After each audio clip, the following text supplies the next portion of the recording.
I'm going to be reading Uzziah reigns in Judah. Now all the people of Judah took Uzziah, who was 16 years old, and made him king instead of his father Amaziah. He built Elath and restored it to Judah after the king rested with his fathers. Uzziah was 16-year-old when he became king, and he reigned 52 years in Jerusalem. His mother's name was Jecoliah of Jerusalem, and he did what was right in the sight of the Lord, according to all that his father Amaziah had done. He sought God in the days of Zechariah, who had understanding in the visions of God, and as long as he sought the Lord, God made him prosper. As long as he sought the Lord, God made him prosper. Okay? Now he went out and made war against the Philistines, and broke down the wall of Gath, the wall of Jabneh, and the wall of Ashdod. And he built cities around Ashdod and among the Philistines. God helped him against the Philistines, against the Arabians who lived in Gur-baal, and against the Meunites. Also, the Ammonites brought tribute to Uzziah. His fame spread as far as the entrance of Egypt, for he became exceedingly strong. So he was not a wimp. He was smart. He knew what he was doing, okay? And Uzziah built towers in Jerusalem at the corner gate, at the valley gate, and at the corner buttress of the wall. Then he fortified them. Also he built towers in the desert. He dug many wells, for he had much livestock, both in the lowlands and in the plains. He also had farmers and vine dressers in the mountains and in Carmel, for he loved the soil. So he was kind of a nature guy too. So, he made sure the animals were taken care of. He made sure the soil was taken care of. He knew a lot of stuff. Moreover, Uzziah had an army of fighting men who went out to war by companies according to the number on their roll, as prepared by Jeiel the scribe and Messiah the officer, under the hand of Hananiah, one of the king's captains. The total number of chief officers of the mighty men of valor was 2,600. So that's a lot. Mom, Dad wants you. Oh, well, I'm doing my video right now. He's going to have to wait a minute. Okay.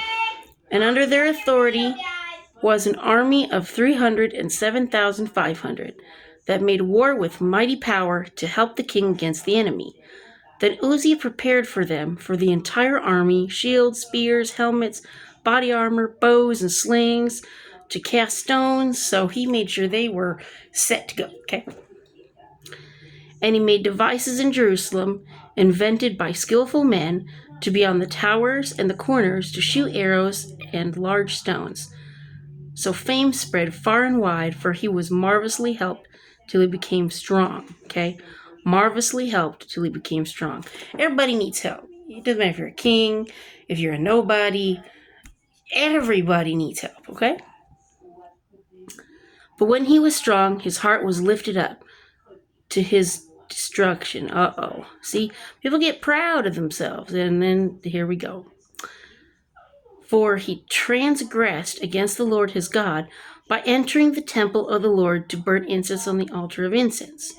Okay, so Azariah the priest went in after him, and with him were 80 priests of the Lord, valiant men. Okay, they weren't wusses. They knew how to fight too. Okay, and they withstood King Uzziah and said to him, "It is not for you, Uzziah, to burn incense to the Lord, but for the priests, the sons of Aaron, who are consecrated to burn incense.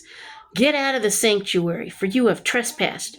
You shall have no honor from the Lord God." His honor is stripped away now, okay?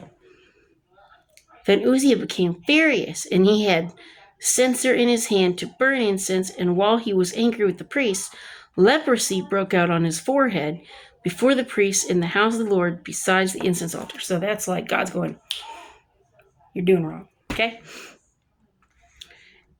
And Azariah, the chief priest, and all the priests looked at him, and there on his forehead he was leprous. So they thrust him out of that place. Indeed, he also hurried to get out, because the Lord had struck him. So he's realizing, oh boy, yeah, I did mess up, okay? King Uzziah was a leper until the day of his death. So his honor's taken away. Now he's a leper the rest of his life. Not good. He dwelt in an isolated house, okay, No one likes to be isolated. Because he was a leper, for he was cut off from the house of the Lord. Then Jotham, his son, was over the king's house, judging the people of the land. So his son is taking his place, okay? Now the rest of the acts of Uzziah, from the first to last, the prophet Isaiah, the son of Amos, wrote. So Uzziah rested with his fathers, and they buried him with his fathers in the field of burial, which belonged to the kings, for they said, he is a leper. Then Jotham, his son, reigned in his place. So they didn't want to bury him in the tomb, they wanted to bury him outside, okay? Hopefully so he wouldn't spread that. I don't know if you can spread it even in your death. I don't know that much. If you know more about leprosy, let me know. But I know it was very contagious and very bad to have. That's why they isolated them, because they didn't want anybody else getting it. It spread very easy, So, yeah. So anyway, thumbs up, like, and subscribe, and peace.